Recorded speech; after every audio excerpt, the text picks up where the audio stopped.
So narcissists don't like know they're narcissistic and they're just denying it. A lot of them don't know that they fit the bill because they don't think they have a problem in the first place, right?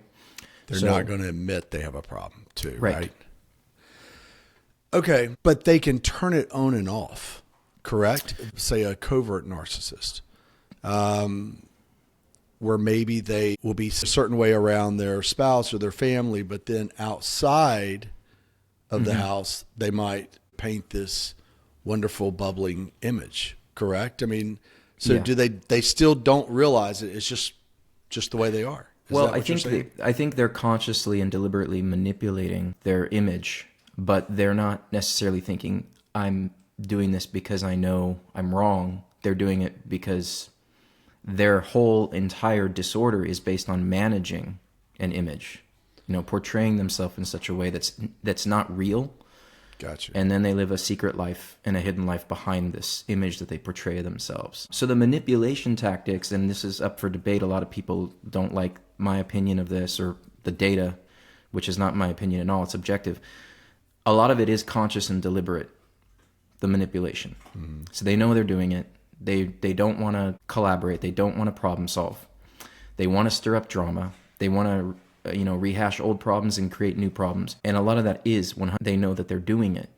They still don't think that that is a problem. So that is just the way to manage or manipulate or control their surroundings. Correct. Is that correct? Mm-hmm. Yeah, absolutely. As we were talking in my spare time, I work with people that have gone through a divorce or currently going through a divorce in a group setting. Mm-hmm. And a lot of what I hear is that their ex, when there is a narcissist, a diagnosed narcissist, they will spread rumors about that spouse that they're the narcissist. Projection. Oh, yeah. Is that common? Where they'll put the disorder, the personality disorder, on the other person and go and tell everybody. And I was talking to one guy, and he was saying, I basically gave up on my quote unquote friends because of that, because they all thought that I was the one. And it was actually, his ex. That's common or not? Most victims or survivors, whatever you want to call it, of this type of abuse, which I do believe the emotional manipulation and the inability to collaborate is abusive.